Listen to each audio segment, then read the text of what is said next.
السلام عليكم ورحمة الله وبركاته. ازيكم يا حبايبي، عاملين ايه؟ يا رب دايما تكونوا بألف خير وسعادة. ان شاء الله النهاردة هنعمل الطاجن القمر اللي قدامنا ده. هنعمله بطريقة بسيطة جدا وبخطوات سهلة وبشكل مميز زي ما احنا شايفين كده. شايفين شكله بيتكلم عن نفسه تبارك الرحمن. حاجة كده ريحة وطعم فاخر من الآخر زي ما بيقولوا. يلا نسمي بالرحمن ونشوف هنعمل النهاردة الطاجن ايه الحلو اللي بيتكلم عن نفسه ده.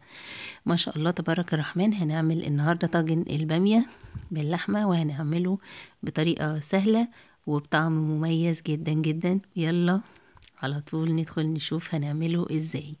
طاجن اللحمة بالبامية من الحاجات اللذيذة اللي كلنا بنحبها، وطبعا بتتقدم في العزايم، ومن الحاجات التحفة اللي ما بنستغناش عنها وكلنا بنحبها، ومن الأكلات اللي بتتغمس فبتبقى مفضلة لغالبية الناس فينا. زي ما احنا شايفين كده، جبت حلة ونزلت فيها بحوالي ربع كوب من الزيت، وكمان قطعة من الدهن كده عشان اخد طعمها وريحتها. وكمان نزلت ببصلة متوسطة مفرومة، فرمت معاها كده قرن فلفل أخضر حامي جدا علشان يديلي تست حلو كده للطاجن البامية اللي أنا هعمله النهاردة. البامية لازم تبقى مشطشطة زيها زي المسقعة، زي الأكلات الحلوة الحرشة اللي بتفتح النفس دي. هبتدي بقى اشوح في البصلة بتاعتي واقلب في قطعة الدهن اللي معايا دي لحد ما اخد الريحة منها، وبعد كده هخرجها عادي جدا، انا مش محتاجاها. بس كده اخدت منها تيست وخلاص. بعد كده البصلة اول ما دبلت معايا بنزل بمكعبين من التوم، عشان البامية والثوم بيليقوا جدا مع بعض.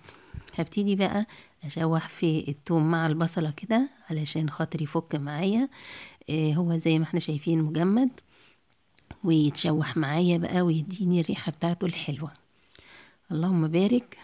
النهاردة هنعمل بامية من اللي انا مخزناها معاكم قبل كده من السنة اللي فاتت، وهنشوف مع بعض شكلها عامل ازاي. مر عليها سنة كاملة والبامية الجديدة قربت تطلع، وبمشيئة الرحمن كده لسه محتفظة بلونها وبجمالها وخضرة زي ما خزنتها بالظبط. شايفين معايا اللهم بارك. التومة بتاعتي فكت وابتدت البصلة تاخد لون. انا عايزاها بس تاخد لون اشقر حلو كده زي ما احنا شايفين، عشان اشم ريحة التوم الحلوة. وبعد كده هنكمل مع بعض الطبخة بتاعتنا اللذيذة النهاردة. طبخة الافراح اللي هي طبخة البامية باللحمة. يعني حتى في الافراح زمان كانوا بيعملوا اللحمة البامية باللحمة، بتبقى في منتهى اللذاذة. النهاردة زي ما احنا شايفين بعد ما البصلة اخدت اللون الاشقر الحلو ده، نزلت بالطماطم المحصورة بتاعتي متصفية كويس جدا، وهبتدي بقى اديلها رشة من الفلفل الاسود واسيبها تتسبك معايا قد ما تقدر. انا مش عايزاها تتسبك بالكامل، انا عايزة تسبيكة كده 3/4 تسبيك. هديلها تقليبة كده في نص التسبيك، وبعد كده اغطيها. عندي حلة بقى على النار. شايفين البامية اللهم بارك، ده الشكل اللي انا بقول عليه. البامية دي من السنة اللي فاتت، لونها اخضر زي ما هي، محتفظة بقوامها، لا اتهرت ولا لونها غير. ما شاء الله اللهم بارك. هديلها غلوة بقى في المية كده، لان انا بخزنها بدون سلق، فبتفضل معايا لونها اخضر كده. بديلها غلوة كأنها غسيل، وفي نفس الوقت بديلها تسوية خفيفة. الغلوة يعني بعد ما المية تغلي بسيبها حوالي من 7 ل10 دقايق كده بس، وبعد كده بخرجها من المية المغلية على التسبيكة على طول علشان تفضل لونها أخضر وجميل. شايفين اللهم بارك، اللون الأخضر مع الأحمر بينطق كده، اللهم بارك. شكلها خطير. سبتها في الصلصة زي ما احنا شايفين، نزلت بيها من مية السلق على المية على الصلصة، وهسيبها تاخد غلوتين 3 مع الصلصة كده حوالي ربع ساعة على نار هادية لحد ما تشرب من الصلصة بتاعتي. بعد كده هبتدي بقى ازودها الشوربة، ما بزودهاش من البداية لحد ما تشرب من الصلصة كده وتشبع منها. بعد كده اديلها بقى الشوربة اللي هتستوي فيها.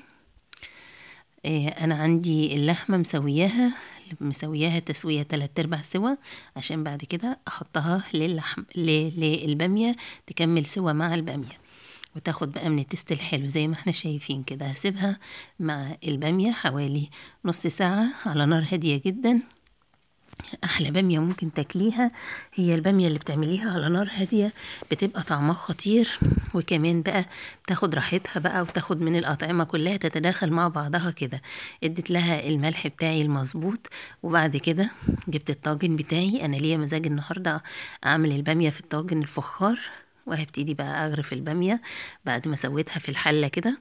هاخدها هي واللحمة على الطاجن الفخار ومولعة الفرن بتاعي، وهحطها بقى في الفرن ربع ساعة تلت ساعة كده لحد ما تتشمع معايا، عشان الطاجن الفخار بيدي تست حلو جدا للبامية وبيديلها ريحة كده بتتشمع معايا في الفرن وبتطلع طعمها وهمي جدا. زي ما احنا شايفين انا كده مولعة الفرن، هدخلها على الصاجة تاخد لون برضو، مولعة الشواية تاخد لون خفيف كده من فوق. ما شاء الله اللهم بارك. طالعة معايا بقى طاجن قمر زي ما احنا شايفين، ريحة وطعم وكمان شكل يفتح النفس. اللهم بارك، حاجة تحفة جدا ما شاء الله. عملنا النهاردة طاجن البامية باللحمة، البامية الخضراء الخطيرة. هي صحيح بايتة من السنة اللي فاتت، بس طعمها كان وهمي، مش قادرة اوصف لكم ازاي. لذيذ، عملناه بمنتهى السهولة بخطوات بسيطة جدا وبطعامة ما تتوصفش. جربوا بقى تعملوا طاجن البامية القمر ده بتركات البسيطة اللي احنا عملناه بيها. وكمان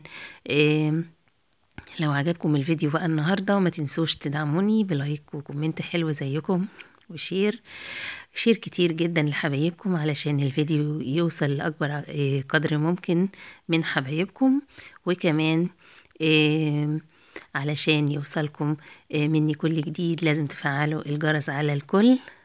وختاما سبحانك اللهم وبحمدك، أشهد أن لا إله إلا أنت، أستغفرك وأتوب إليك.